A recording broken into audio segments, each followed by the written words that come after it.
कितना महान था बोध गया कि वो बोध गया के महंत बने। एक विदेशी 12वीं शताब्दी में बोध गया का महंत बन रहा है, ये अद्भुत है।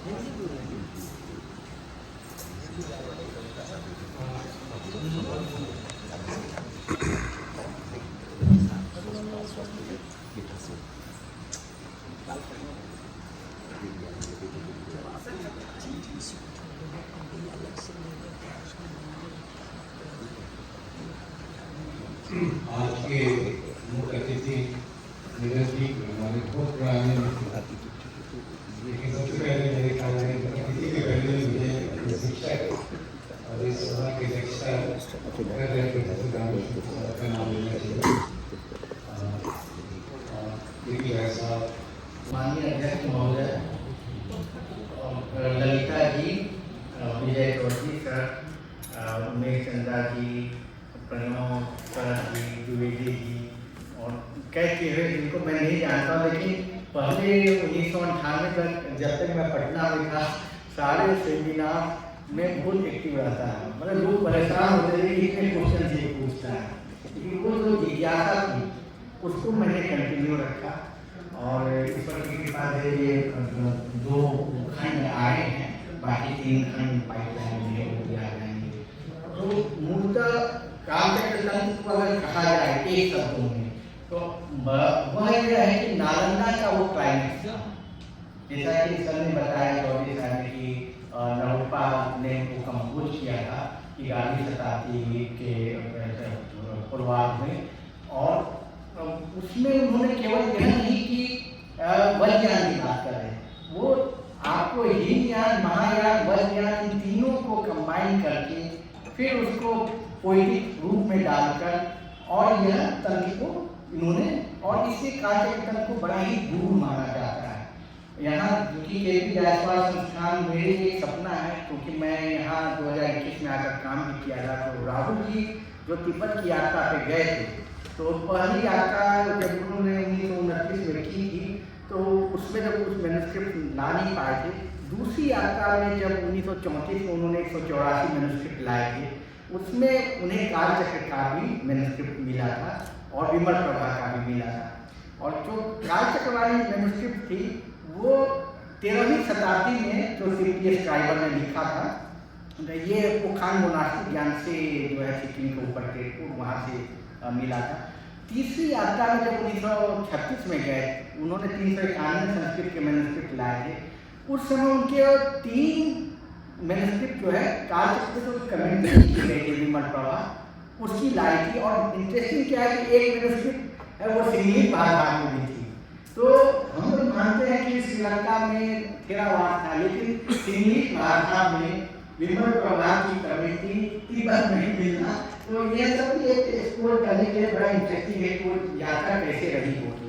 तो मेरे लिए खुशी यह है कि राहुल जी जिस संस्थान में बैठे, जहाँ पे उन्होंने जो मैन्युस्क्रिप्ट लाए उसको वहाँ मैंने आशीर्वाद प्राप्त करके पब्लिशर को इस काम को भेजा था। तो आज वहाँ खड़ा हूँ और उन सबका आशीर्वाद मिले ताकि 5वां खंड भी जल्दी पूर्ण हो।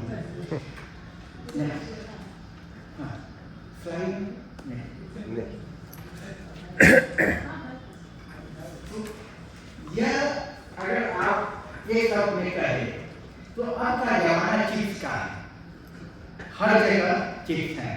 तो जैसे पहले चक्र होते थे, हर जगह व्हील इंसान का सबसे बड़ा इन्वेंशन माना जाता था, आज के दिन चिप्स। और अगर आप कालचक्र के मंडल का पिक्चर देखें और वो चिप का पिक्चर है तो नासा ग्रेट रिसर्च सेंटर, तो आप देखेंगे कि कितना सिमिलर लग रहा है। तो जो मॉडल्स थे व्हील से, अब वो जो एपिस्टेमिक टूल है वो अब सीट की तरफ मुड़ गए हैं। इवन स्पेस टाइम को विजुअलाइज किया जा रहा है आज के दिन, तो हम उसको कहते हैं सरफेसेस के रूप में ही विजुअलाइज कर रहे हैं। और आप जो भी पूरी डेटा ड्रिवन इकोनॉमी है उसमें स्प्रेडशीट है बिकम इम्पोर्टेंट। तो जो जितने भी इमेजरी बेस्ड वर्ड है, तो आज के लिए साइन इकोनॉमी जो सिंगुलर वर्ड है, तो साइन इकोनॉमी बड़ा डोमिनेंट है, तो वहाँ पे भी पिक्सेल्स है। तो बेसिकली जो मेरा कहना है कि जो चक्र बेस्ड मॉडल थे अब वो सीट बेस्ड हो गए हैं।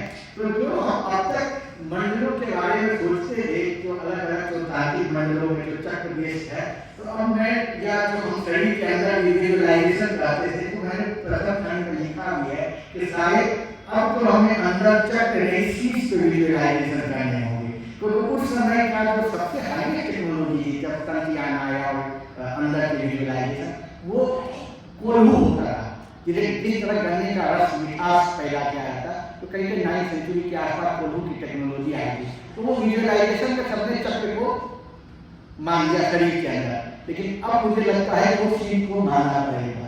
तो मैं बस एक दिखाना चाह रहा हूँ कि काल चक्र मंडल जब इस पर स्टडी इतनी शुरू हुई है, तो यह भी कहीं न कहीं समय का ही चक्र है कि जब ये डेटा ड्रिवन इकोनॉमी हुई है, तो ये काल चक्र तंत्र में पूरी दुनिया का इंटरेस्ट है।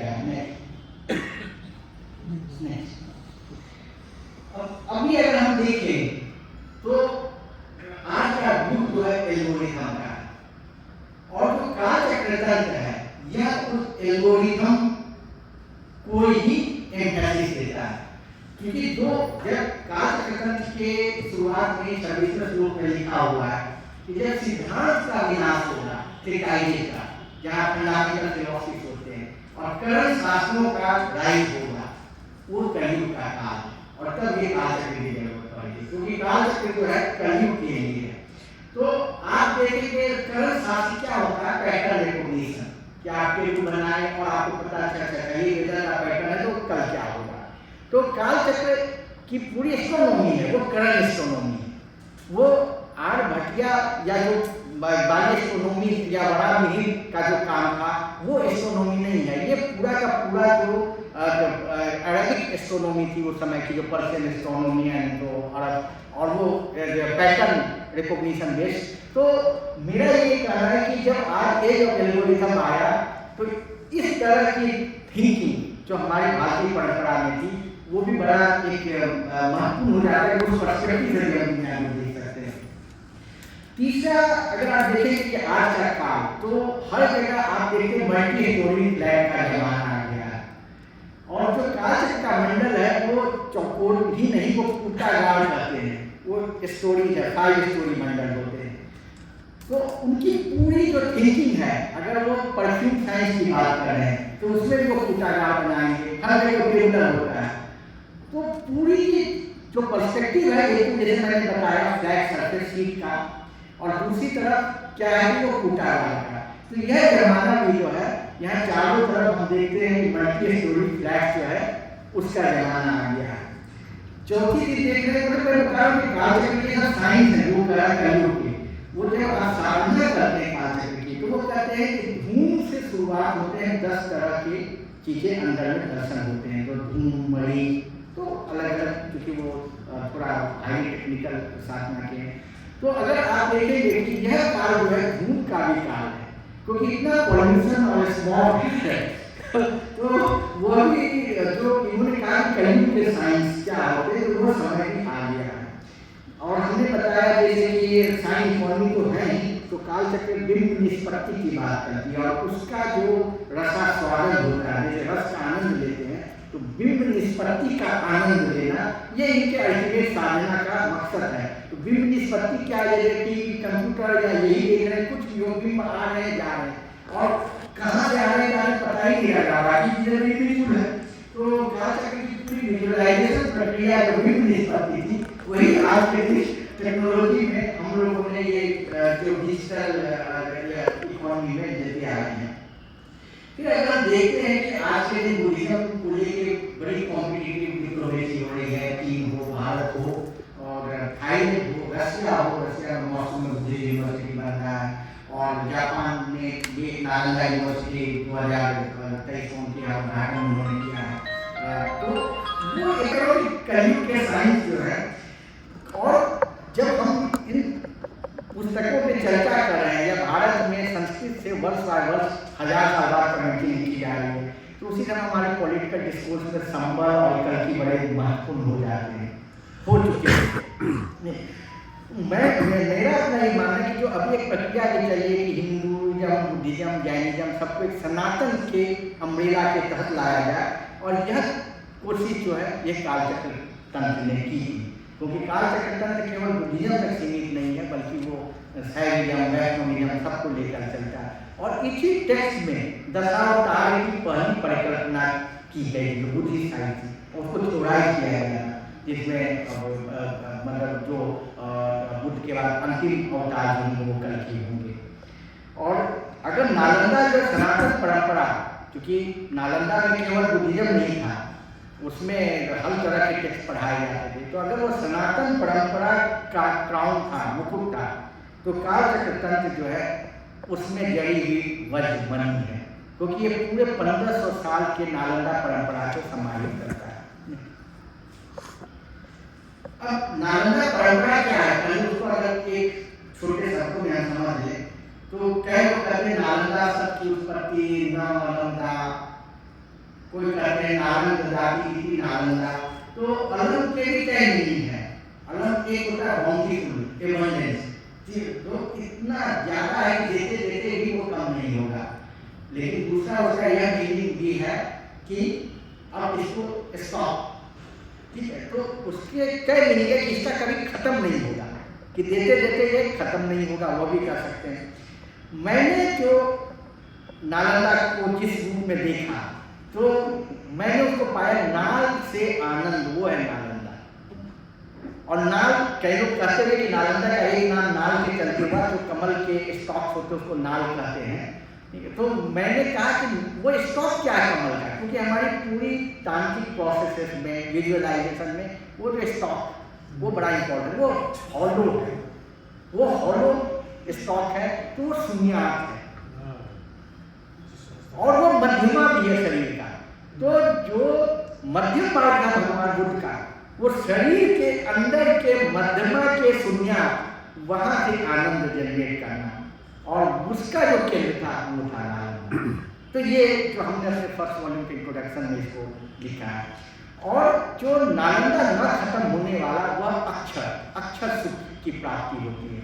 अक्षर, अब अक्षर के भी कई मीनिंग है। अक्षर का मतलब ये शब्द और अक्षर भी होते हैं, लेकिन अक्षर मतलब इनडिस्ट्रक्टिबल, जिसका अक्षर नहीं हो। और वह अक्षर सुख जो है उसके लिए जो विधि है वो महामुद्रा कही गई, जिसके के प्रोपोनेंट हमारे जो 84 महासिद्ध थे। तो महामुद्रा क्या है, ये भी बड़ा इंटरेस्टिंग है। मुद्रा जो है मुदिता शब्द से है, मुदिता मतलब आनंद, जैसे मोदक आपका जो लड्डू आनंद आता है। तो आप अगर यह, मैं अभी पंखा चल रहा है, हमें ठंडक लग रही है, आनंद दे रहा है, तो पंखा जो है यह एक मुद्रा है, दीपक एक मुद्रा है। उसी तरह तंत्र के प्रैक्टिशनर में कहते हैं कि जो स्त्री है वो मुद्रा है, क्योंकि उससे जॉय आप डिराइव करते हैं। महामुद्रा क्या है, जहाँ की कोई चीज चाहिए वो सेल्फ एराइजिंग जॉय हो, शून्य से। उसके लिए आपको इवन अंदर में विजुअलाइजेशन नहीं करना है कि आप बैठ के सोच रहे हो ईश्वर और ये और आनंद आ रहा है, वो सेल्फ एराइजिंग जॉय है। ये जो महामुद्रा की परंपरा थी वो भी कालचक्र से ही निकलती है। फिर कालचक्र में जो पूरी नालंदा परंपरा के सब इन्होंने समाहित किया, देह मध्य समर्थन, कि हमारे शरीर के अंदर ही पूरा ब्रह्मांड है। तो वो अहम ब्रह्मस्मि वाला जो अद्वैत था, और ये इस तरह से भारत लिखते भी है, देह मध्य समर्थन। और एक इन्होंने और फॉर्मुलेशन किया, यथा बाहे तथा देहे, यथा देहे तथा अपरे। तो इन्होंने दुनिया को 3 त्रिभुव के रूप में देखा। एक तो हमारा ब्रह्मांड है, लोक धातु, फिजिकल यूनिवर्स, दूसरा जो है अध्यात्म, बायोलॉजिकल इनर वर्ल्ड, और तीसरा जो उन्होंने कहा सिंबॉलिक यूनिवर्स, जैसे लिंग्विस्टिक्स, पेंटिंग्स बना रहे हैं आप, जेस्चर्स हैं, तो ये सब उन्होंने डाला उसको अपर में, अदर।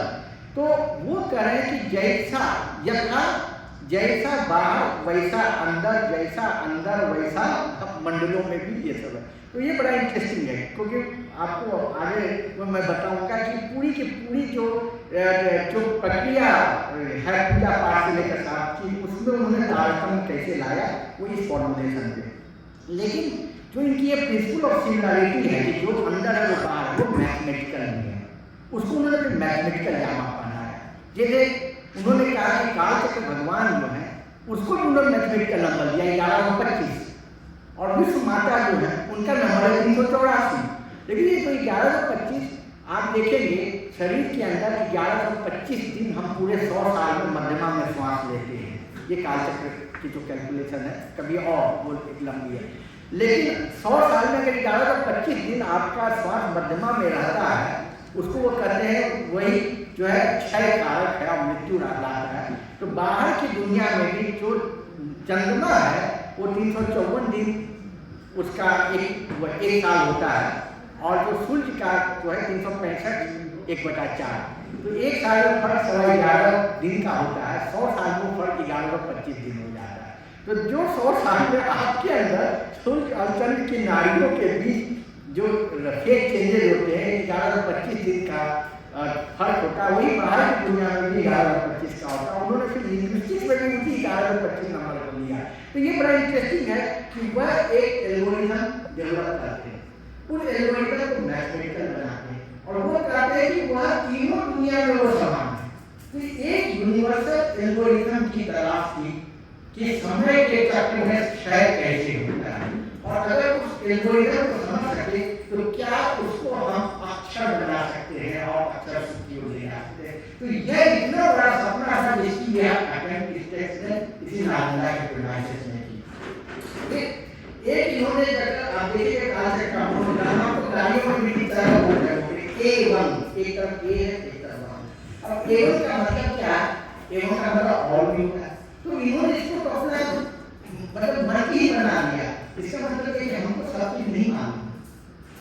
एक तो फ्यूचर ऑफ एक्सटेंड होराइजन, उसकी बात कर रहे हैं कि कुछ हम कैलकुलेटर ले लेंगे, कुछ हम यहाँ से लेंगे, कुछ हम यहाँ से लेंगे।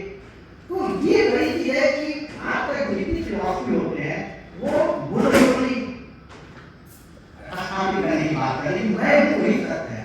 कालचक्र ने कहा नहीं कि हम हमारे पास जो सत्य है उसमें और भी सत्य मिल सकते हैं, तो उनकी ये भक्ति है एवं।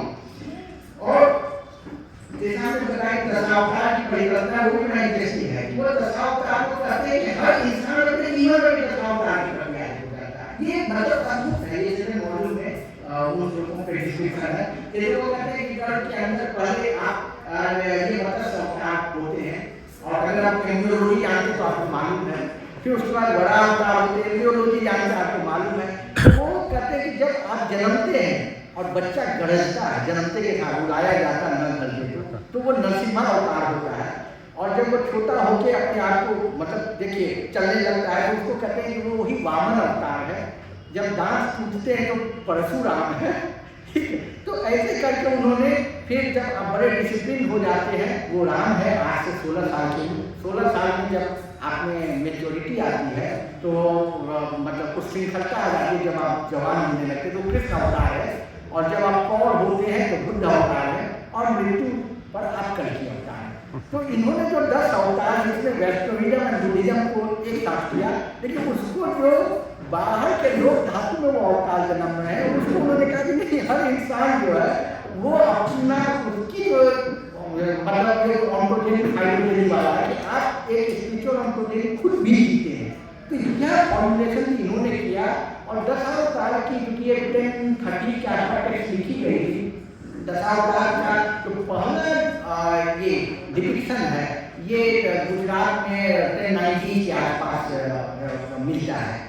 फिर जैसा एक इन्होंने यह भी कहा कि जैसे हम भगवान की जो इमेज बनाते हैं तो कहे कि वो तो अस्थूल रूप है, ये पंडित जी आपके लिए तंत्र का, और जो उनके चिन्ह हैं उसको उन्होंने कहा सूक्ष्म है, और जब उसके मंत्र हैं उसको कहा कि वो अपर है, ठीक है, अपरा, और उन सब के ऊपर फिर नंबर आते हैं मैथमेटिक्स। मैंने कहा वही इस काल के तंत्र को पढ़ा है, मतलब वो ब्रह्मांड के हर चीजों के नीचे एक और लेयर डेवलप करते हैं कि यूनिवर्स ही नहीं, बायोलॉजिकल वर्ल्ड, यूनिवर्स, लिंग्विस्टिक, हर चीज के रूप में जो है अगर ज्ञान शरीर है तो उसका रूप जो है वो गणितात्मक है।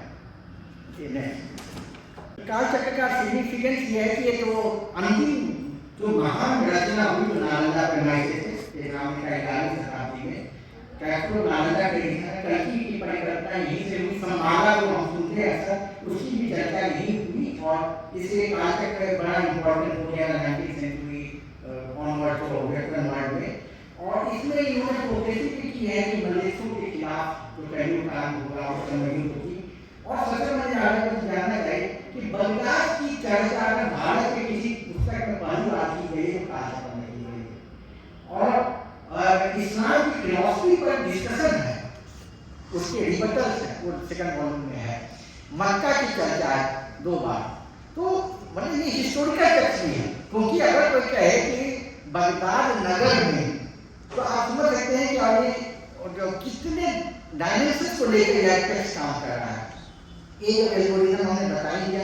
ये कालचक्र तंत्र के ही संभाला के कंसेप्ट को लेकर जो हेलेना ब्लावेत्स्की वो प्रभावित हुई और कुछ लोग हमारे डेविड रिगल हैं यूएस में, डेविड एंड नैंसी, उन्होंने एस्टैब्लिश किया है कि जो सीक्रेट डॉक्ट्राइन की रचना किया तो कोई विमल प्रभा कम्युनिटी के कोई फ्रैगमेंट्स को ही यूज करके हेलेना ब्लावेत्स्की उसी को एडिट करके उन्होंने पूरी सीक्रेट डॉक्ट्राइन में डेवलप किया।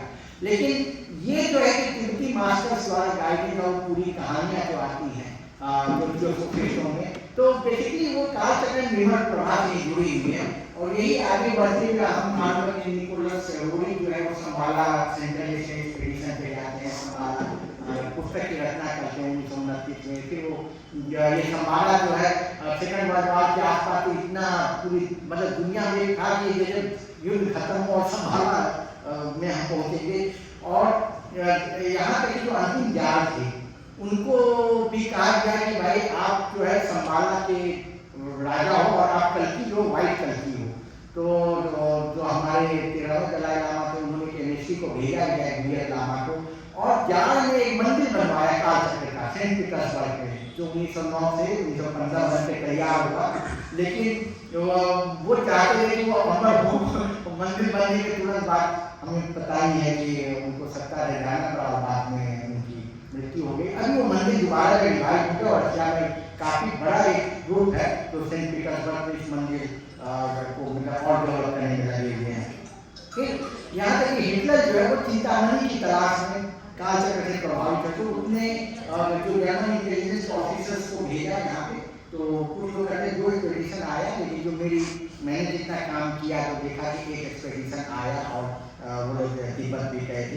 तो और अब भी कम्युनिस्ट चाइना में जब 2016 में जो ये पंचे लामा चाइना ने अपॉइंट किया है, उससे जब उन्होंने कालचक्र का सेरेमनी 60 साल बाद कराया तिब्बत में, तो वो अपने आप में था कि जैसे हर यह अगर किंग ऑफ तंत्र है कालचक्र, तो जितने ग्रेट किंग्स होते हैं वो भी इसी में मर्ज होते हैं। तो अभी जो चाइनीज राष्ट्रपति है शी जिनपिंग, तो उनके नेतृत्व में भी जो कालचक्र के जो मंडल और ये जो प्रोग्राम इवेंट्स हैं और वो दोबारा होने लगे हैं।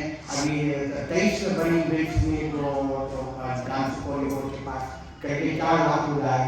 तो इस तरह करके मतलब हिटलर हो, जार निकोलस हो, कुबलाई खान हो या आज के दिन शी जिनपिंग हो, जो ग्रेट एम्पेरर्स कहते हैं, पता नहीं उनको इस किंग ऑफ तंत्र में क्या इंटरेस्ट आ जाता है।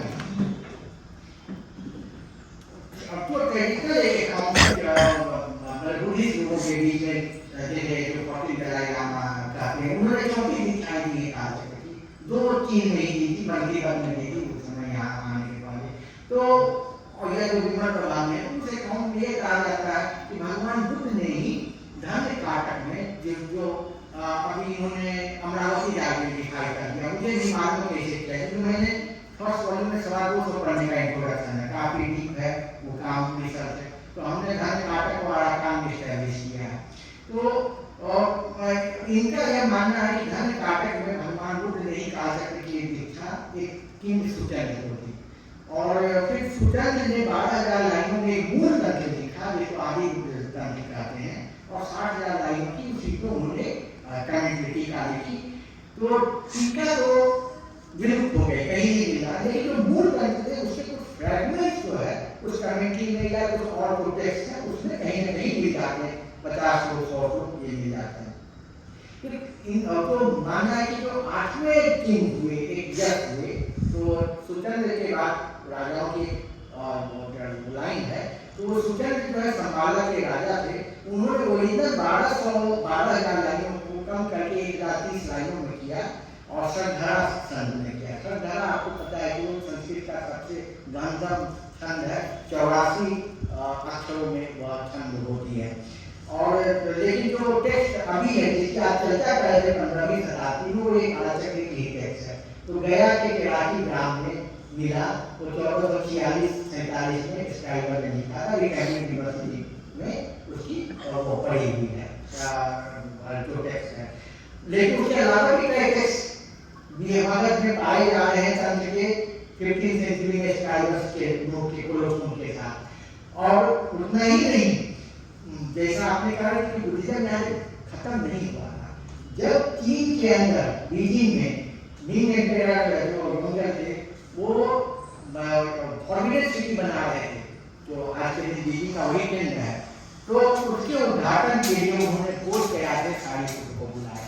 यह सारिपुत्र भगवान बुद्ध का शिष्य नहीं बल्कि ये 15वीं सेंचुरी वाले थे, और वो 3 मिंग सम्राटों के राजगुरु थे। 2 को तो उन्होंने मतलब ये सत्तासीन राज्याभिषेक भी किया था, तो और वो कालचक्र मास्टर थे। उन्होंने यहाँ से जो ताइसी तुपा, जो फर्स्ट ताइसी तुपा थे, इन लोगों को कालचक्र की दीक्षा दी। तो ये बड़ा इंटरेस्टिंग है कि कालचक्र की जो परंपरा है मगध में काफी एक्टिव है 15वीं सेंचुरी में भी। आपके पास लोग आ रहे हैं बंगाल और कहाँ से स्क्राइबर से लिखवाने के लिए, जैसे जिस मिनिस्ट्री में मैंने काम किया वो जयराम दत्ता थे, करण काइस को भी लिखा हुआ है, उन्होंने उसको स्क्राइब किया था। तो और सारिपुत्र के बाद अगर देखें तो 1460 तक वान वो तिब्बत में जाने वाले भारत की कहलाते अंतिम पंडित थे, 3 यात्राएं की, वो भी कालचक्र के ही मास्टर थे। जो ब्लू एनांस लिखने वाले हैं गोलोचावा, उसके गुरु थे। तो कालचक्र की परंपरा को मैं लगातार 15वीं सेंचुरी एंड तक को देख रहा हूँ मगध में। तो इसे यह मान लेना कि नालंदा के का विनाश हुआ, तो उसके बाद वह यहाँ जो बुद्धिज्म का सेंटर खत्म हुआ, वह नहीं हुआ, वो दूसरे कारण भी उसकी कई बात करेंगे। तो हम बात कर रहे थे कि जो ट्रेडिशनल अकाउंट है कि यश के पास आया, उन्होंने जो पहले वाले मीटर थे जगती मीटर, उसको षडधारा में करके 1030 श्लोकों में पूरे टेक्स्ट को लिखा। और उनके जो पुत्र थे कुंडली, उन्होंने पहली कमेटी लिखी विमल प्रभा, उनके समय में ही लिखा था, जो 12,000 लाइनों में है। लेकिन जो टेक्स्ट ही कहता है कि इसके 2 ट्रांसमिशन हो रहे हैं यश से, जो कल्कि यश है, प्रथम कल्कि की मूल को कहा जाता है। तो पहला ट्रांसमिशन जो टेक्सुअल है, जो कुंडली में कमेंट्री के रूप में ले गए, लेकिन उसमें वो एक नाम और ले रहे हैं सूर्य की, सूर्य रस के, जिसके थ्रू जो इशोटेरिक है, प्रैक्टिस पार्ट है, उसका ट्रांसमिशन हुआ। अब सवाल है वो तो कहीं लिखा हुआ नहीं, तो वो गया कहाँ? तो जैसे 14वें दलाई लामा ने पहला कालचक्र का कॉन्फ्रेंस 2019 में कराया, पहली बार तो कालचक्र के सारे संप्रदाय के मास्टर को बुला के, तो उसमें उन्होंने कहा कि कालचक्र की परंपरा को उन्होंने 34 कालचक्र दिखाई दिए। पूरी दुनिया में मानते लोग कि कालचक्र के वो सबसे बड़े मास्टर हैं, लेकिन उन्होंने ये कहा कि कालचक्र की जो ऑथेंटिक परंपरा वो यूनान और भूटान जो है उनके लोग ही कैरी कर रहे हैं। तो मैं यूनान मास्टर्स जो आज के दिन सबसे दुनिया में मशहूर है, खिंचू रिपोर्ट, तो हमारे अच्छे मित्र भी हैं। तो अभी 2 महीने पहले भी आए थे, तो हम लोग बैठते हैं, डायलॉग करते हैं, घर पे ऑफिस पे कई दिनों तक करते हैं। तो पूरी दुनिया में फोर्थ और कई लोगों को अभी रिसेंटली फरवरी में दीक्षा भी दिया था। तो जिनको दलाई लामा जी कहते हैं यूनान परंपरा ही ऑथेंटिक जो प्रैक्टिस वाला कैरी कर रहा है, तो उनसे भी बातचीत होते हुए इतनी समझ में आ गई कि जो प्रैक्टिस वाली परंपरा है, कहीं ना कहीं वो सब चीजें भी अगर कुछ और टेक्स्ट है जैसे कालचक्र, भागवत, साधन, गीति, ये सब को अगर देखा जाए तो उससे बियॉन्ड नहीं है, मतलब वो सारे टेक्स्ट संस्कृत में उपलब्ध हैं।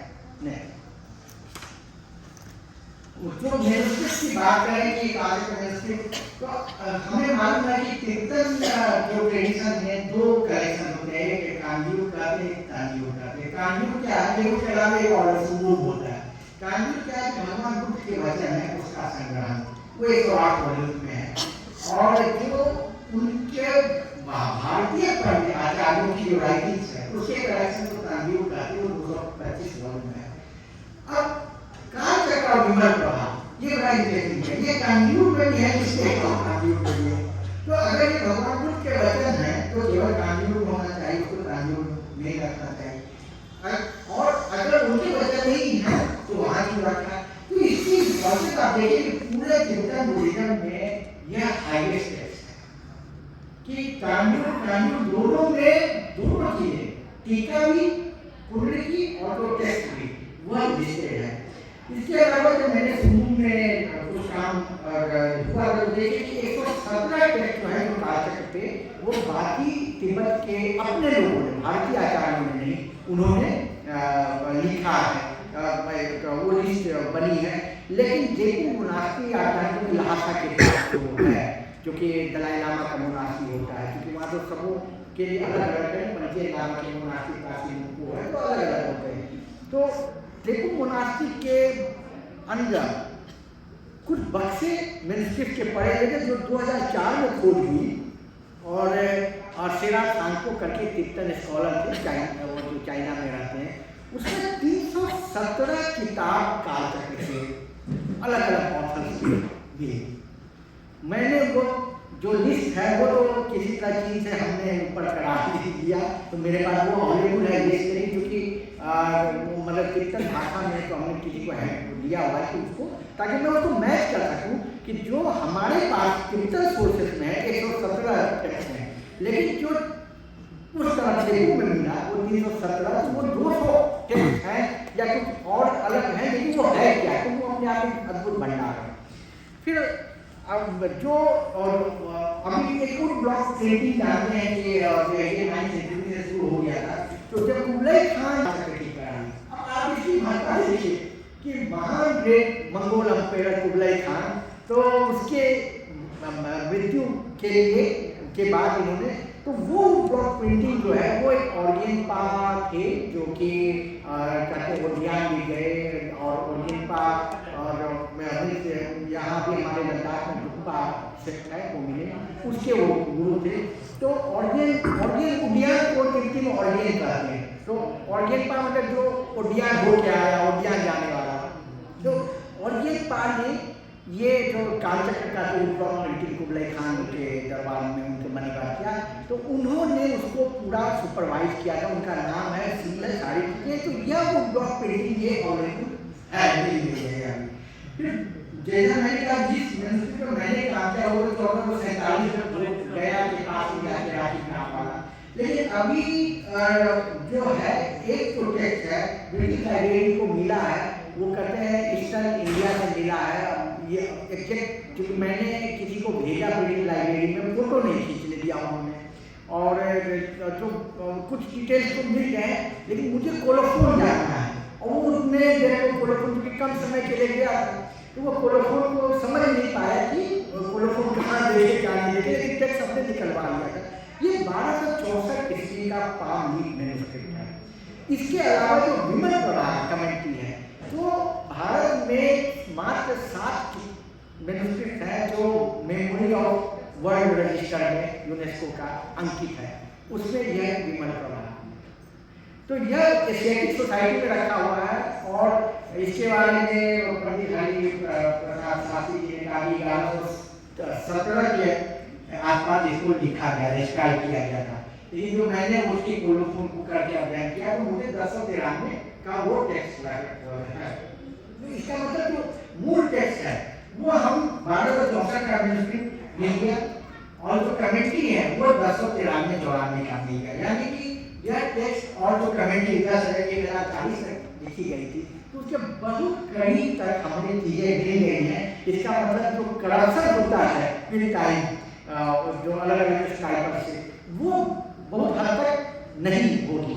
बहुत से करेक्शन पहले भी किए हैं जो मूल टेक्स्ट में। राकी गांव में जो कॉपी हुआ गया जिले में, किसी कर्ण काइस ने किया था क्या? उसका नाम तो पता होगा ना? हाँ, जयराम पता है। वो कर्ण काइस है। कर्ण काइस लिखा हुआ है, उसमें लिखा हुआ है कर्ण काइस। नाम फिर से बता दीजिए। जयराम दत्ता। जयराम दत्ता। हाँ, ठीक, next। दत्ता भी टाइप ले। कंपोजिशन है ईस्टर्न इंडिया, और ये भी बड़ा मजेदार है। ये जो काल चक्रतंत्र के बारे में अगर आप जाएंगे जो पंडित दलाई लामा जी के वेबसाइट, जो कहते हैं सेंट्रल एशिया में कंपोज हुआ है, तो हमें भी कई बार लगता है कि हर चीज सब चीज को इंडियनाइज कर लो, कुछ बुद्धिज्म इंडिया का नहीं, काल चक्रतंत्र सब बाहर ही कर तो वैसा नहीं है, क्योंकि इसके अंदर कुछ एस्ट्रोनॉमिकल कैलकुलेशंस है, तो उसके आधार पे वो क्लियर है कि ये ईस्टर्न इंडिया में ही कंपोज हुआ था, उसमें कोई डाउट नहीं है। और ये पूरी परंपरा जो है नालंदा मास्टरशिप करी करके लाए, जैसे नरोपाकर व्याकरण हुए सामने होता है, और उसमें कोई कहीं डाउट ही नहीं है। फिर दूसरा जब ये टाइम का जो विवाद है वो उस पर पॉइंट को कि ट्रेडिशनल लोग ये कह रहे हैं, मेरे पे क्वेश्चन आते हैं जो बड़े कीर्तन मास्टर्स हैं, और मतलब आप ये भी बता दूं कि मेरी इस किताब के खिलाफ अंदर 100 प्रोटेस्ट हो चुके हैं, 5,000 लोगों का प्रोटेस्ट कैसे, और वो कहते हैं कि ये तिब्बतन धर्म है, इस पे कुमार काम नहीं कर सकते। जब कहता हूँ भाई ये संस्कृत का टेक्स्ट है, तो कहते हैं संस्कृत में कब ट्रांसलेट हुआ। और मैं बता रहा हूँ सीनियर जो रिटायर्ड IAS से जब ये सवाल करते हैं फिर हंसी आती है कि हमने अपनी परंपरा, हमने अपनी चीज को किस तरह ले जाने दिया, क्या हमें जवाब देना पड़ रहा है कि नहीं भाई ये तिब्बतन संस्कृत ट्रांसलेट नहीं हुआ है, तो इसलिए हमें रिएप्रोप्रिएट करने की भी जरूरत है। तो टाइम तो इनका ये कहना है कि मैं इनके ट्रेडिशनल अकाउंट को काउंटर कर रहा हूँ, और मेरा कहना वैसा नहीं है, क्योंकि काल चक्र अगर मेंशन ही कर रहा है कि हम कब लिखे गए वो आपके स्रोत में पता लग जाएगा। दूसरा अगर बगदाद की चर्चा, बगदाद का फाउंडेशन कब हुआ 762 AD में, तो भाई 762 AD के वासी तो लिखी गई है ये पूरा भगवान बुद्ध के समय में बगदाद था नहीं। उसके बाद हम देखेंगे एक टेक्स्ट है रस जिसकी रचना हुई है 10th सेंचुरी में आयुर्वेद का, उसका नाम दिया हुआ था के 5वें अध्याय में, तो उसके बाद में लिखी हुई जो रेफर कर रहे हैं वो करके, और मतलब हमने मतलब अगले स्कूल में पता लग जाएगा कि ये 1025 से लिखा जा रहा, शुरुआत 1027 से और 1040 से लेकर दोनों हो गया, बुक भी और कमेंट्री भी। पर्सन जैसा कई नरोपाही के हैं जो डिटेल में नहीं जाऊंगा, वो एक अपने आप में बड़ा। नेक्स्ट, अब ये टेक्स्ट का 26वां श्लोक है, उसमें ये कह रहे हैं कि जब शुरुआती समय से 600 साल बाद राजा यश आएंगे, यश पर संबंध में आएंगे, यह भविष्यवाणी करते हैं। उसके बाद नाग, नाग मतलब होता है नाग साहब, लेकिन वो नंबर 1 के लिए शब्द है, कहाँ नाग मतलब नाग हो जाए, कहाँ नंबर 1 हो जाए, मतलब पागल हो जाता है।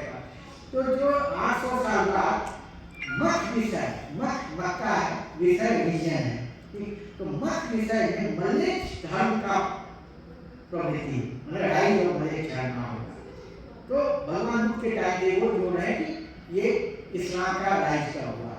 उसके बाद अगले में आप आएगा वहनो ख अब्द, उसमें ऐड कीजिए कि प्रभाव आएगा। तो प्रभाव क्या है वो समझिए। तो हमारे लॉन्गेस्ट जो कैलेंडर है वो जुपिटर वाला संवत्सर वाला 7 साल का, उसका प्रथम साल प्रभाव है।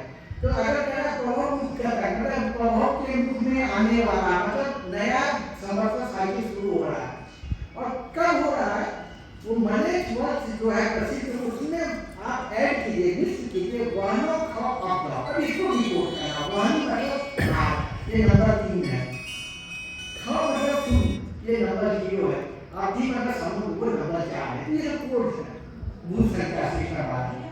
तो आप पढ़ेंगे 304 साल ऐड करना, नहीं फिर इसको उल्टा करना, ये भूल संख्या तो वो रहेगा 503। मतलब क्या दिमाग के मायनों का ये 27 बुक कराते हैं अगर कैलकुलेटर में इससे जाए।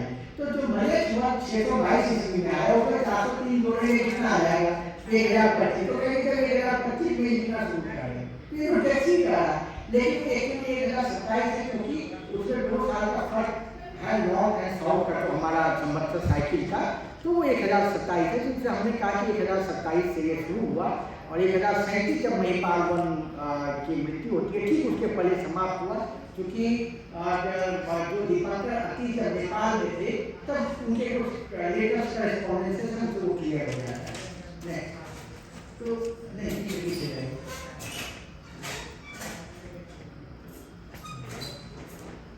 एक पीछे एक पीछे वो नहीं होगा उसको कोई बात नहीं। तो उसको मतलब वो भूत संख्या से सभी समझाया हुआ। अब नरोपा को मैंने की यश से जोड़ा है, वो बात में करने में डिटेल बात करेंगे। नेक्स्ट नरोपा के बाद नरोपा के गुरु है तिलोपा। तो तिलोपा को हमने एस्टैब्लिश किया कि वो जो सिलहट है उसका नाम श्रीहट्टा है, और यह श्रीहट का जो एस्टैब्लिश किया गया ये दुनिया का सबसे बड़ा रिक्लेमेशन प्रोजेक्ट था जो 9वीं सेंचुरी में हुआ। तो श्रीहट जब बना था तो उसको श्रीनगर भी कहते थे। तो मैं तो कह रहा कंफ्यूजन होता है कि श्रीनगर कश्मीर वाला नहीं, ये श्रीनगर क्योंकि तंत्र वाले देश में पूरा बुद्धिज्म मिशन इंडिया विकसित हो रहा है। वो त्रिपुरा बांग्लादेश का मिला ये सारे रीजन बनावटी तो करके श्रीहट, तो वो श्रीनगर जो श्रीहट के लिए श्रीहट्टा के लिए तो वहाँ पे तिलोपा वहाँ रहते थे, लेकिन तिलोपा के वाले प्रदेश का वो नरोपा के गुरु बने। तो तिलोपा जो है उनको पिंडोपा भी कहते हैं। तो अब आप समझेंगे क्यों कहते हैं। नरोपा के शिष्य व्याकरण जो कि नालंदा विक्रमशिला दोनों भेंट कर रहे थे, और उनकी जो किताब है वज्रावली को या कालचक्र के एस्ट्रोनॉमी पे अद्भुत है। तो सब मतलब ट्रांसलेशन एक जाति वज्रावली पे काम किया, अरे बड़ा काम है। और उन्होंने जो कहा कि उन्होंने 36 मंडलों पर उन्होंने निष्पन्न योगावली करके लिखा है व्याकरण ने। वो एक अद्भुत एक सपोर्ट है जिसे हम मतलब ऑथेंटिक मंडलों का निर्माण दोबारा कर सकते हैं, हम पा सकते हैं कि कहाँ कहाँ है। तो निष्पन्न योगावली छोटी टेक्स्ट है, तो उसमें कालचक्र मंडल ही हाईएस्ट अंतिम मंडल है 26वां, लेकिन सबसे लंबा डिटेल में है।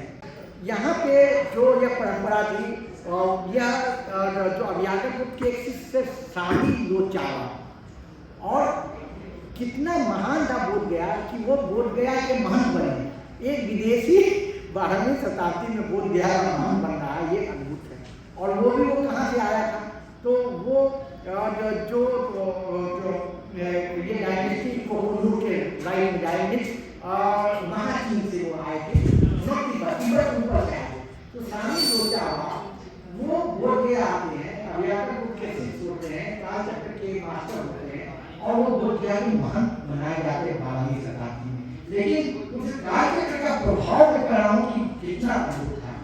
फिर यहाँ से तो कालचक्र की परंपरा जब विक्रमशिला मोनास्टिक नष्ट होती है तो 1206 में साकर्षि भद्र अपने शिष्यों के साथ दामसी और इन लोगों के साथ वो भागते हैं नेपाल।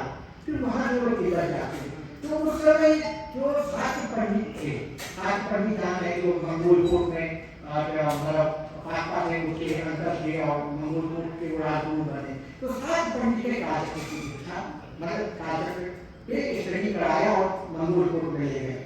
फिर जो सेकंड कर्मापा है कर्मापाक्षी, वो कालचक्र में इंटरेस्टेड थे। ये मंगोल तुगलक खान के टाइम में है, और ऑर्गेनिपा उनके मित्र थे। और ऑर्गेनिपा सेकंड कर्मापा क्यों याद करना है, क्योंकि ऑर्गेनिपा ने ही पहली बार जो है तिब्बती बुद्धिज्म में ये जो रीइंकार्नेशन के सिस्टम को डाला। सेकंड कर्मापा का जो अवतार हुआ थर्ड कर्मापा, वो ऑर्गेनिपा ही ने कराया और आइडेंटिफाई कराया। 1284 में थर्ड कर्मापा जन्मे, 1288 में उसको कोर्ट का रिकॉग्निशन दिलाया। तो that is first reincarnation in Tibetan Buddhism. जो आज के दिन हम लोग कहते हैं ना कि 14 दलाई लामा 15 कब बनेगा, ये नालंदा परंपरा नहीं है, यह भी बता। क्योंकि नालंदा जहाँ पर कि नालंदा परंपरा में आत्मा नहीं है, अनंत है। और यहाँ पे आत्मा जो छोड़िए जो रीइंकार्नेशन होता है उसके बाद उसके प्रिविलेज प्रॉपर्टी वो भी रीइंकार्नेट हो जाता है। तो मैंने कहा एक तो ट्रांसफर ऑफ प्रॉपर्टी है, नहीं हो तो वो आप कराते, तो वो एक अलग चीज़ है कि नालंदा परंपरा नहीं है। लेकिन वहाँ से ऑर्गेनिपा ने ये सेकंड कर्मापा के रिवर्स को लागू किया। फिर थर्ड कर्मापा जो पहले तिब्बती स्कॉलर थे जिन्होंने कालचक्र अपना लिखा कालचक्र के एस्ट्रोनॉमी पे, अदरवाइज बाकी लोग जो भारत के साथी उसको ट्रांसलेट कर दिया। और उसके बाद हमें मालूम है पुत्र उन्होंने काम किया। डोलपोपा के जो मास्टर थे वो अद्भुत उनकी राइटिंग थी। तो एक किताब है कुल्पा फ्रॉम ये बुद्धा फ्रॉम डोलपो, एक बड़ी फेमस बुक हुई है, तो डोलपोपा की ही है। और फिर एक और बड़े मास्टर हुए गोडेन जोते नाम दिया। तो ये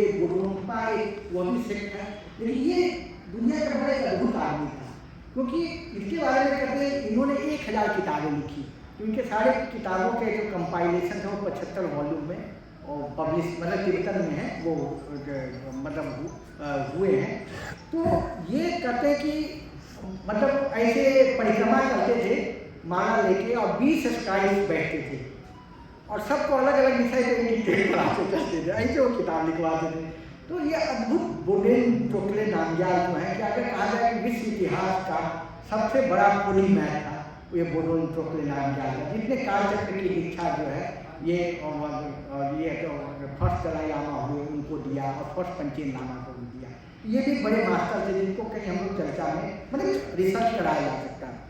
फिर तारानाथ से वो जोनान गुरु थे जी जहाँ ओरियन पास, तो तारानाथ जी खुद ही बहुत बड़े मास्टर थे, पर तारानाथ जी तारा के भी वर्षिपर थे। ये भी बड़ा इंटरेस्टिंग बता रहा हूँ कि कालचक्र तंत्र का माँ तारा से बड़ा कनेक्शन है, क्योंकि जो दीक्षा प्रक्रिया जो शुरू होती है तो वो शुरू होती है तारा ही देविया मतलब माँ तारा से शुरू करो, जब वाटर इनिशिएशन से सब होते हैं।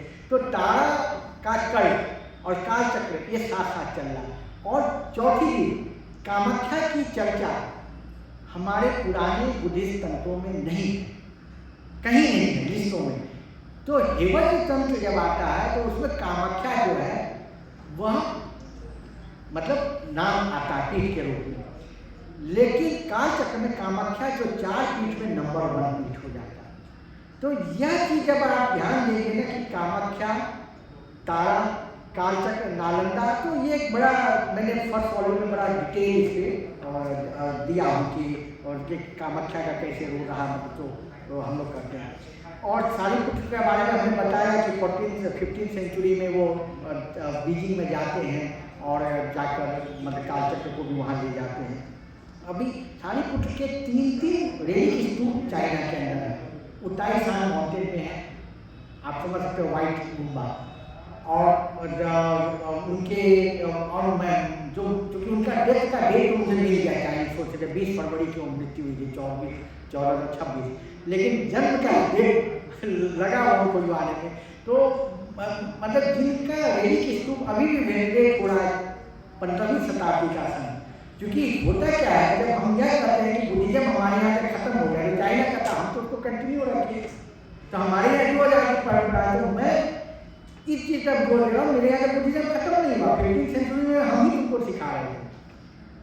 अब तो उसके लिए सारे कुछ बड़े इंपॉर्टेंट हो जाते हैं, लेकिन बड़े कालचक्र मास्टर थे और वहाँ रखना के हमें मेंशन करते हैं। अगला दीपंकर अतीश के बारे में जानते होंगे, जो तिब्बत में सेकंड ट्रांसलेशन कर रहे हैं, ठीक है। तो महापुरुष देखिए इनको तो उन्होंने दिया था वो जगह दे रहा हूँ। और जो अतीत के गुजरने के बाद जो है कहते हैं कि तिब्बती ट्रांसलेशन पहला, कई लोग कहते हैं कि 1027 में कालचक्र आ गया। मैं चाहता हूँ भाई जब कालचक्र की लिखना ही शुरू किया 1027 में, अब तुम्हारे यहाँ कालचक्र 1027 में कैसे आ गया?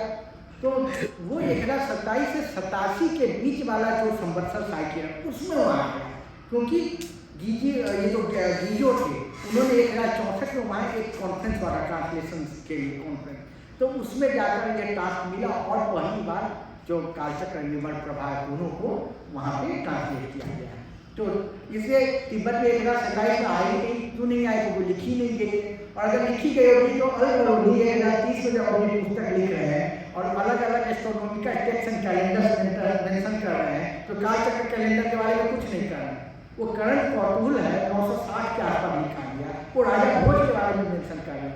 तो जो 960-65 के कैलेंडर पे बात कर रहा है, और कालचक्र इतना बड़ा एक क्या था, उसकी कैलेंडर अल-बरूनी नहीं के बारे में बोल रहा है, इसका मतलब है कि उस समय वो लिखी नहीं गई थी। अगर इंट्रोडक्शन 5 चैप्टर है, मैंने हर चैप्टर के लिए एक वॉल्यूम डिवोट किया हूँ क्योंकि बहुत क्लिष्ट है, और टोटल 32 सेक्शन है, लेकिन मैंने उसको 36 कर दिया है, क्योंकि जो इसको पूरी लगे बेसिकली मार्किंग करते हैं। जबकि लोग सोचे कालचक्र में भगवान आते हैं खतरा के 24 हथियार बन, लेकिन वो नहीं, इसमें 720 भगवान ने देखा, 562 जो है वो तो देवियाँ हैं। तो ये तो मेरा कहना है कि ये मार्किंग करते हैं, और जो उसका भी पैटर्न है, जैसे हर जगह लोग है 4 8 8 10 8, ठीक है। तो मैंने नहीं 4 6 10 8 8 ये पैटर्न है, तो वो टोटल जोड़ी 36 हो जाते हैं। तो मैंने भी जो चैप्टर में 5 हूँ वैसे ही फर्स्ट वॉल्यूम में 4, सेकंड में मेरे 6 आए, थर्ड में 10 गए हैं, फोर्थ फिफ्थ में 8 चैप्टर होंगे। तो जो कालचक्र कंपोजर की परिकल्पना थी मैंने टेक्स्ट उसी रूप में रखना चाहा। फिर वो क्या है श्रद्धा मीटर में है और 4 ये लाइनों में हर लाइन में 21 अल्फाबेट है और अप्रॉक्सीमेटली 1,30,000 से लेकर 1,47 श्लोक है, फिर उसको भी है गुरु संख्या सूत्र में बताई गया। प्लस क्या है किसी शब्द का फिक्स मीनिंग नहीं है, क्योंकि बुद्धिज्म में कहते हैं कि कोई स्वभाव नहीं है, तो सेल्फ नेचर है वो लैक करता है, हर चीज शून्य है, अंदर से एम्प्टी है। अगर शून्य है तो अर्थ भी कैसे रहेगा शब्द में, शब्द भी अर्थ, तो उसके अंदर जो है अर्थ जो है इनहेरेंट हो ही नहीं सकता है। जो अस्कोट पाठ का इन्होंने तिलांजलि दे दी और इसने हर शब्द का मीनिंग बदलता है, वो कहता है वो कंटेक्स्ट में, तो किसी शब्द का अर्थ नहीं है। अब आप पागल हो जाएंगे कि कहाँ भैया ये मैथमेटिकल नंबर है, कहाँ मैथमेटिकल ऑपरेशन है, कहाँ क्या मीनिंग है। तो इसीलिए यह इतना गूढ़ टेक्स्ट था कि निकोलस रोड्रिक एंड राहुल जैसे धुरंधर विद्वानों के लिए सपना था कि इसका ट्रांसलेट कर पाए। और प्लस पोइटिक है, पोइट्री भी जबरदस्त है। जब इसकी मतलब इतनी जबरदस्त है कि मैं डेली उठता हूँ पहले जरूर सोचता हूँ कि भाई जितने भी लिखा हूँ महामानव तो था ही, क्योंकि इतनी सुंदर पोइट्री के है। और आप जब पोइट्री में आप मेटालॉजी की बात कर रहे हो, एस्ट्रोनॉमिकल कैलकुलेशन कर रहे हो, तो उसको बुद्धिस्ट फिलॉसफी से भी जोड़ रहे हो, कि वो कोडेड भी है, मतलब अद्भुत है और उसके अंदर कोहेरेंस है पूरे टेक्स्ट में। फिर ये जो कालचक्र है, इन्होंने कहा कि दुनिया में डिपेंड जो प्रत्यक्ष समुत्पाद फिलॉसफी को सबसे ऊपर रख दिया है, क्योंकि वो उसके बियॉन्ड तो इतर जाने ही नहीं कहते। तो कहते हैं कि महामुतान ग्रेट सील जो है, अब महामुता का भी कई मीनिंग है। एक कहते हैं एक मीनिंग ये है कि प्रत्यक्ष समुत्पाद ही महामुता है, हर चीज़ में ग्रेट सील है। ऐसा कोई चीज़ नहीं है जो उसका नाश नहीं होता। सही बात, जो भी बर्थ होगा वो जरा मरण पर जाएगा। तो वो कहते हैं कि फिजिकल वर्ल्ड उसमें भी नाश होगा, स्टार हो, यूनिवर्स, गैलेक्सी सब नाश होगा, एटम, प्रोटॉन सब। बायोलॉजिकल वर्ल्ड में जो है वो भी सब डेथ होगा। और सिंबॉलिक यूनिवर्स में वहाँ पर भी आपको डिजेनरेशन है, डेटा डिजेनरेशन से लेकर लैंग्वेज का ट्रांसफर है, हर जगह। तो कहते हैं वो सब प्रति समुद्पात के चलते हो रहा हो बाहर। अब सूर्य जो 12 राशियों के चारों तरफ घूम रहा है, तो कहते हैं वो 12 राशि को प्रति समुद्पात से जोड़ दिए। तो ये अद्भुत है। और ऐसे कि आपको हर जगह इन्होंने प्रति समुद्पात का सीन लगा दिया, तो वो एक बड़ा चीज़ है। इन्होंने जैसा मैंने बताया साइबेरियम, वैष्णविज्म, इन सबको मतलब साथ लाने की कोशिश की। साइंटिफिक नॉलेज भी लिया इन्होंने, रोमन से लिया, पर्शियन से लिया, मतलब कि ये एवं नॉलेज है ना कि कहीं से आए लेकिन ज्ञान को एक साथ सिंथेसाइज करना। नेक्स्ट, तो ये 5 चैप्टर हैं। लोक धातु पटल के फर्स्ट वॉल्यूम नीचे वाली है और पीली वाली है, और अध्यात्म पटल पे 180 वो है। तीसरा जो है तो लोक धातु पटल में क्या है, बाहरी दुनिया के बारे में कि यूनिवर्स का है, प्लैनेट्स का मोशन, वो तो एस्ट्रोनॉमी है और बड़ा कॉम्प्लेक्स है। तो वो भी शायद दुनिया में मैं ही पहला हूँ जिसने पूरा रिपोर्ट करके उसको पूरे बैठ करके इंटर मैंने line by line report develop कर दिया, जो मैंने एक अपेंडिक्स फर्स्ट वॉल्यूम में डाला। और उसके अध्यात्म पटल के अंदर में जो है चक्र, नाड़ी वाली सबके चालू पर है। उसमें इंटरेस्टिंग है कि इनका डेथ परसेप्शन है कि डेथ कैसे होता है। तो कहते हैं डेथ में कोई कर्म वर्म नहीं है, कहते हैं ये भी बायोमैकेनिकल प्रोसेस है। तो डेथ का ये सिस्टम समझा लो कि डेथ को शॉर्ट सर्किट कर सकते हैं, उसका एक प्रोसेस है, इसमें योगिक प्रोसेस है। मेरे साथ झमेला ये था कि हमने उसको समझ लिया और कोशिश भी किए हैं कहीं कहीं कुछ खुराफात। तो मुझे लगा कि यह पब्लिक किया जाए या नहीं, because this is something very secret. तो मुझे लगा कि जो अगर इस चीज़ को समझेगा तो शायद वो उतना उसके अंदर अपने आप शुद्धि हो जाएगी, तो एब्यूज नहीं होगा। लेकिन अब आप समझ लीजिए कि जो टेक्स्ट यह कह रहा है कि इवन डेथ जो है वो अभी एक बायोमैकेनिकल प्रोसेस है, तो वो एक अद्भुत है। मतलब कुछ ये सब चीज़ें बाकी नहीं है। या आप उसमें फिर आता है सवाल एक्सीडेंटल डेथ कैसे होगा, तो वो नाड़ियों के चाल में बताते ऐसे ऐसे होगा तो ऐसे होगा। तो कहते हैं कि कैसे नीचे वाली जो हमारा चक्र है, इसमें 6 चक्र हैं, यहाँ से काउंट से शुरू करेंगे तो सबसे नीचे है नाभि के नीचे, स्वादिष्ठान नहीं है। तो उस चक्र में जो अंदर में क्या है 6 नाड़ियाँ हैं, उसको स्विच नाड़ी होने कहा। वो 6 नाड़ियाँ जो है वो 6 चक्र का कंट्रोल है। तो डेथ के ठीक पहले वो 6 नाड़ियाँ ही जब कलेक्ट हो जाएंगी ना, तो सारा ये जो स्विच है आपका चक्र 1 2 3 4 5 वो 6 ऑटो कलेक्ट हो जाएगा, डेथ हो जाता है। तो बड़ा एकदम पूरा मैकेनिकल प्रोसेस है। तो वो कहते हैं ना वो जो 6 नाड़ी वाला सीट है ना उसी को फ्यूज कर सकते हो, उसका भी प्रोसेस जाएगी, वो कभी कलेक्ट ही नहीं होगा तो बढ़ोगे। लेकिन अद्भुत है कि तो मेरा एक बड़ा लंबा सेक्शन है सेकंड मॉड्यूल में, तो वही डेथ को शॉर्ट सर्किट करने की जो प्रक्रिया है या डेथ ऑपरेटिव कर सकते हैं 3 साल पहले दाएं नाड़ी से बाएं नाड़ी से 1 साल पहले। और अगर योगी जान जाएगा कि इतने दिन बाहर आना तो अभी बैठ के उसकी भी प्रक्रिया उसको वहीं पे और इसको ख़त्म कर दिया। तो ये एक आर्टिस्ट तो मतलब इनकी कोशिश ये थी कि अगर समय के प्रवाह में हर चीज़ों का क्षय होता है तो उस एल्गोरिथम को समझ के क्या उसको उलट किया जा सकता है, तो उसके लिए जो योग है उसकी भी परिकल्पना है। मतलब केवल ये नहीं ज्ञान है क्योंकि प्रैक्टिस है। नेक्स्ट बेसिक फिलॉसफी, नेक्स्ट महायुग है, फिर घड़ी नाड़ी है, बिहारी है, इसको तो 2 पार्ट में कर सकते हैं, दाएं और बाएं। अब इसको इन्होंने ना इसका जेंडरिंग भी कर दिया, दाएं और का मेल और बायां होगा फीमेल, तो सूर्य में भी दायां सूर्य जो है उसको मेल कर दीजिए, बायां फीमेल, कोई सिस्टम होगा नहीं।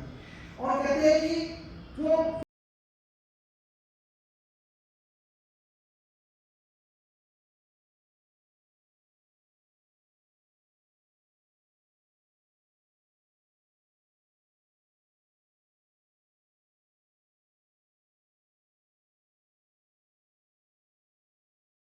अब आप देखिए विजुअलाइजेशन कितनी मेहनत करती है, मुझे ये बनाने में 4 घंटे लग जाते हैं, बड़ा हाथ दर्द कर जाते हैं, क्योंकि आपको जो सीट्स लेवल्स है उनको फिटिंग करना और ये कहाँ करना और ये बड़े डांटनी जान संभाल सकते जो यहाँ भी मतलब उसको मैंने, लेकिन क्या मैं तो अपने टेस्ट में ला रहा हूँ तो इतना सिंपल बनाने की कोशिश कर रहा हूँ कि लोगों को ईजी लगे कि आज के ज़माने में लोग विजुअल देखना पसंद करते हैं, कि वो कंसेप्ट को क्लियर करूँ ना कि कंफ्यूज।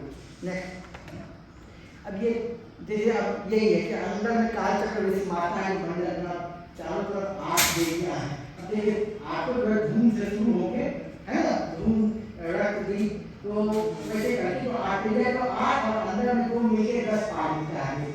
नेक्स्ट ये अलग अलग लेयर्स, और ये हमने ये वाला और वो क्यों किया वो 16 लेयर था, ये मुंह नहीं है, काल चक्र में सन जो है कैसे मुंह जो है सर्किल है, स्फीयर है, और जो राहु है उसके ऊपर बैठा हुआ वो फ्रेम है। तो काल चक्र कहता है फर्स्ट चैप्टर में कि जो काल चक्र सीखना है वो मूल गुरु राहु के चरण में सीखो। क्यों? क्योंकि राहु एक शून्यात है, एम्प्टीनेस है, और वो सूर्य चंद्र दोनों का क्रॉस कर लेगा। तो पावर ऑफ शून्यात जिसे काल चक्र का जो मूल गुरु है वो राहु है, इसे इसकी साधना का दिन भी ये कहते हैं एक्लिप्सेस के लिए करते हैं। तो जो बाकी आम धारणा का थोड़ा इतर भी है, लेकिन इन्होंने एक जो लाइन कहा जो 5वें चैप्टर में जाकर कह रहे हैं, जहाँ पर की सारी चीज़ें समझ कर देते हैं ये, तो वो कहते हैं कि विज्ञान और ज्ञान दोनों को हम एक करना है। तो विज्ञान क्या है? तो इंपीरिकल नॉलेज है बाहर की, और ज्ञान क्या है? तो नोसिस, इनसाइट जो प्रज्ञा से लेते हैं। तो इनकी मकसद जो है वो एवं नॉलेज था, विज्ञान और ज्ञान इन दोनों का फ्यूजन करना। एक कोशिश इन्होंने की थी। तो मैं कह रहा हूँ कि भविष्य में जब मशीन कॉन्सेप्ट हो जाएंगे, कि फर्स्ट वॉल्यूम में मैंने लंबा इसमें लिखा है न्यूरोसाइंस और बाकी चीज़ों को लेकर, तो उस समय उनको भी एक ट्रांसजेंडर फिलॉसफी की जरूरत पड़ेगी। वो भी बोर्ड होगा, ऐसा नहीं कि नहीं होगा। और जब ट्रांसजेंडर फिलॉसफी उसकी कैसी होनी चाहिए? कंप्यूटेशनल होगी, नंबर बेस्ड होगी। तो ये जो काल चक्र जो 1000 साल पुराना लेके ला रहा हूँ, वो उसका एक प्रोटो टेम्पलेट देता है भविष्य के वो, जब मैं और मशीन दोनों को एग्जिस्ट कर सके। Thank you.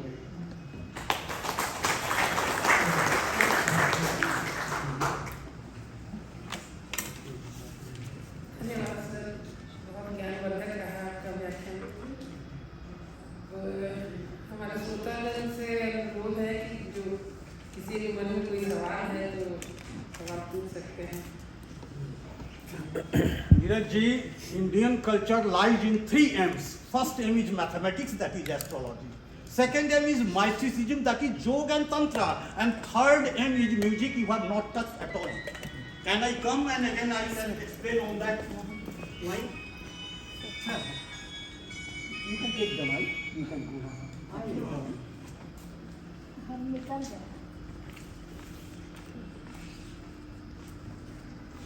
I would like to introduce myself first. मैं करीब 36 साल से डालबंगा चौक पर ज्योतिष योग केंद्र श्री उमेश ज्योतिष योग ध्यान केंद्र चला रहा हूँ और मैं सेंट जेवियर्स गुवाहाटी से BSc फिजिक्स ऑनर किया and I happened to meet doctor Rambhujan Tiwari as principal Shanti Niketan. उनसे मैंने पूछा कि which year are you going to become an IAS? उन्होंने कहा your question has got two parts. Can I become an IAS? If yes, then which year? हमने कहा first part I हो you tell me the answer. वो कहा कि जोश में होश नहीं होना चाहिए और लेटर मैं नहीं बना और उनका एक ही क्वेश्चन था कि तुम्हारा सूर्य कमजोर है लेकिन तुम एक बहुत ही मॉडर्न एस्ट्रोलॉजर बनो हो और मैं संतुष्ट हूँ। तो कहने का मेरा मतलब अभी जो है अभी शुरुआत में कर रहा हूँ। जो भी कुछ इन्होंने बोला वो क्या बोला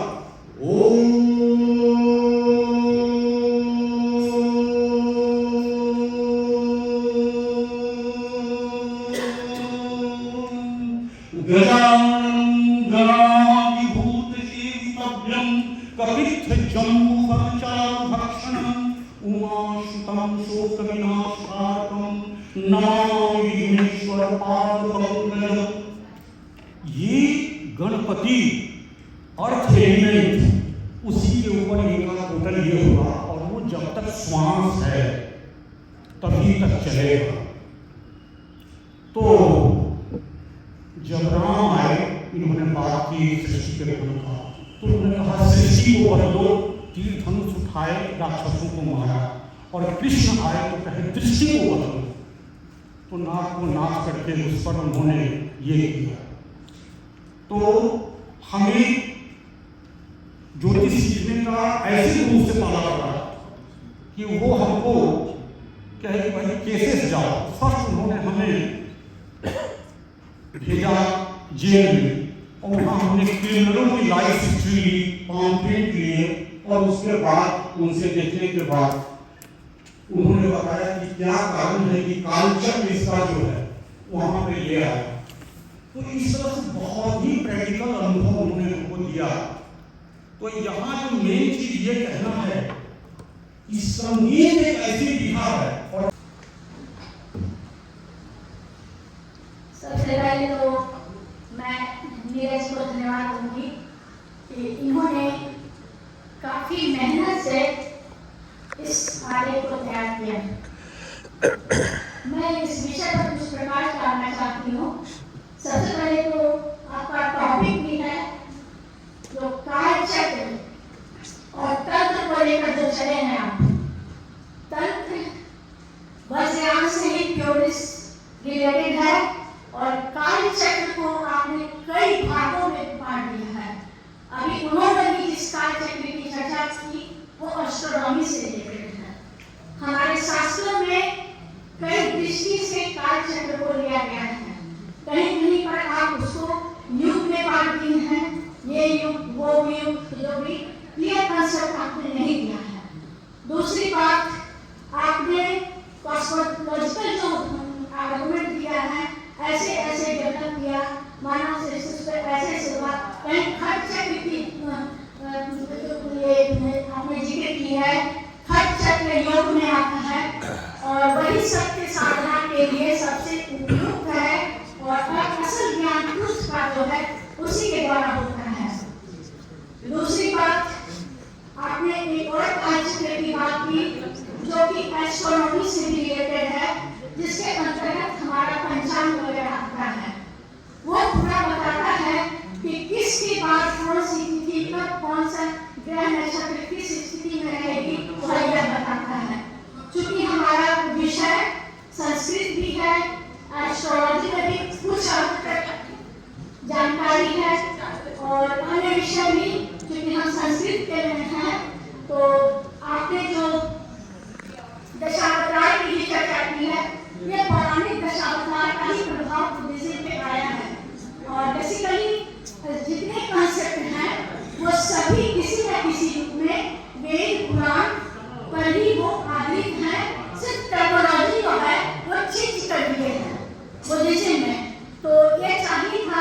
फिर उन दोनों के टर्मिनोलॉजी को मिला कर ये बताना कि उसने कहा क्या कहना है। और दशावतार जो है वो वस्तुतः ये बताया गया है कि किस समय में कैसे कैसे ये जो है कॉस्मोलॉजिकल डेवलपमेंट हुआ है मानव का। और फिर ये अवतार इसलिए भी बताया गया है कि किस समय किस चीज की आवश्यकता थी और भगवान ने कौन से रूप में अवतार लिया और उस समय किस प्रकार के सुधार हुए। आगे जाकर सभी दर्शन ने इस अवतार को माना है और विभिन्न तरह से उसको एक्सप्लेन किया है। और लगभग थॉट तो वही है, बस एक्सप्लेन करने का नजरिया कुछ अलग है। और बुद्धिज्म में जितनी भी फिलॉसफी है वो सारे से तर्क बदल दिए हैं और जो वैदिक सूत्र पौराणिक लिटरेचर से ही बन दिया हुआ है, जिसको इसमें दर्शाना चाहिए था क्योंकि बहुत इम्पोर्टेंट है। हमारा प्रथम साहित्य जो है वह वेद ही है और जितने भी निकले हैं वो सब वेद से ही निकले हैं। तो इसमें जो है ना काल चक्र को अलग अलग पॉइंट ऑफ व्यू से अलग अलग करना चाहिए था कि बुद्धिज्म में आपने किस पॉइंट ऑफ व्यू को लिया है। बुद्धिज्म में जैसे कि आपने कहा तंत्र जो है वो भी काल चक्र है, काल चक्र जो है वो तंत्र है, ऐसा नहीं है। तंत्र बिल्कुल डिफरेंट है। अभी आपने भी जो कहा है वो तंत्र से हम इसको तंत्र से कभी भी सत्य की जानकारी नहीं हो सकती है। ये साधना बिल्कुल सात्विक है और वह जो है मेडिटेशन और काफी अधिक साधना के बाद उसकी जानकारी होती है। उसकी जानकारी संसार करने से नहीं होती है, उसकी जानकारी मतलब नजर करने से होती है, उससे नहीं होती है। वो प्योर साधना है।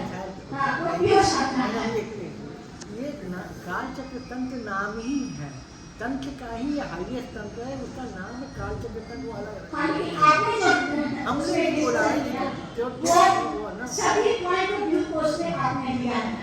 खैर आपने मेहनत बहुत की है, इस परिषद की सराहना करनी चाहिए। अभी भी किसी वक्ता ये नहीं करना चाहिए क्योंकि मैं भी एक लेखिका हूँ, कभी भी किसी चीज को हम मिसअंडरस्टैंड नहीं कर सकते हैं।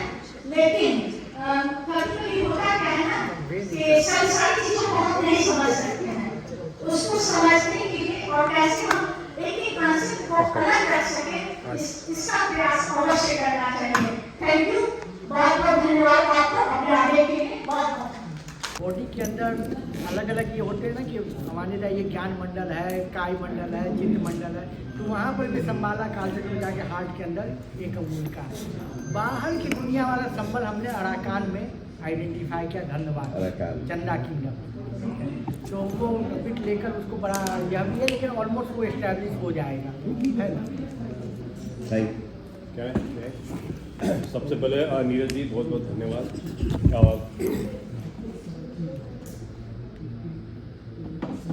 कोई भी प्रयास जो है सराहनीय होना चाहिए और फॉर ऑल द व्यूअर्स इसने ऑथेंटिक वर्क को लेकर इसको डेसिफर किया है। दैट्स अ वेरी वेरी काबिल तारीफ जो भी उसका शब्द है। को रिलेशन जैसे सर ने बताया, डेफिनेटली सनातन से इसका कोई मैच नहीं है, वो आपका व्यू है। इसने एक व्यू रखा तो हम लोग को वैसे ही लेना चाहिए। सनातन और इसके मैच करेंगे तो फिर हम अपने आप को नीचे ला रहे हैं, जैसा मुझे लगता है। मैं भी ऑथर हूँ और 6 पुस्तक मैंने भी लिखी है, लेकिन इन्होंने जो भी डेसिफर किया है इसके पीछे काफ़ी मैथ्स है। मैं इनके शुरू के समय में इनके साथ डिस्कशन में था, जो इन्होंने अंक गणित, जो ने एस्ट्रोनॉमी, सबको मिक्स किया है और एक 5 वॉल्यूम में लिखना। बिहार में हम लोग का सबसे बड़ा प्रॉब्लम ये है कि हम ऑथेंटिक राइटर्स को तो अप्रिशिएट नहीं करते। हो सकता है कि परफेक्ट नहीं हो, but to become an authentic writer, जो वेस्ट में, जब मैं अमेरिका में रहता हूँ 25 सालों से मैं वहाँ पे हूँ, वहाँ पर कभी भी अगर आप हार्वर्ड में या किसी भी बड़े इंस्टीट्यूट में कॉपी पेस्ट करेंगे किसी भी बड़े स्कॉलर्स का तो आपको नहीं मिलेगा मार्क्स। आप अगर ऑथेंटिकली एक एवरेज भी लिखते हैं आपको बहुत हाई रैंक किया जाता है, क्योंकि वो आप एक सोच, जैसे एक सोच इन्होंने खोला और आप लोगों ने बहुत अच्छा उसका काउंटर किया।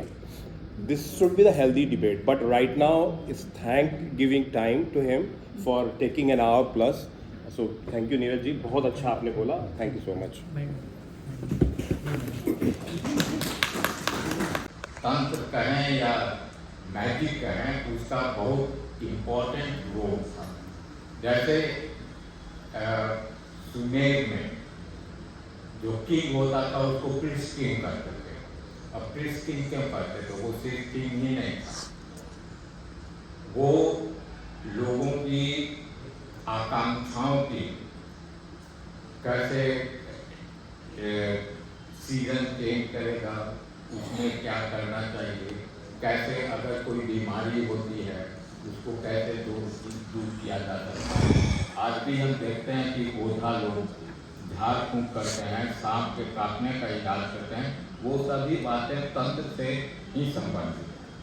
तो अथर्ववेद के बाद ग्रेजुअली इस विषय का विकास होता रहा है प्राचीन भारत में, और आगे चल करके हम देखते हैं कि तंत्र न सिर्फ बौद्ध धर्म में प्रोमिनेंटली, बल्कि हिंदू धर्म कहिए या ब्राह्मणिकल धर्म कहना ज़्यादा प्रॉपर टर्म होगा, ब्राह्मणिकल धर्म, जैन धर्म में भी तंत्र की प्रमुख भूमिका रही है।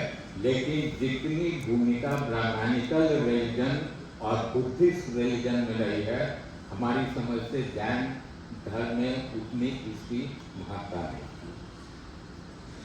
ब्राह्मणिकल धर्म में आप देखेंगे कि शाक्त संप्रदाय का उदय होता है। अब शाक्त क्या था? वो लोग शक्ति की पूजा करते थे, और शक्ति की पूजा क्या थी? विमेन की पूजा। स्त्री को शक्ति के पावर के प्रतीक के रूप में मान करके उसकी पूजा की। रेणु रना र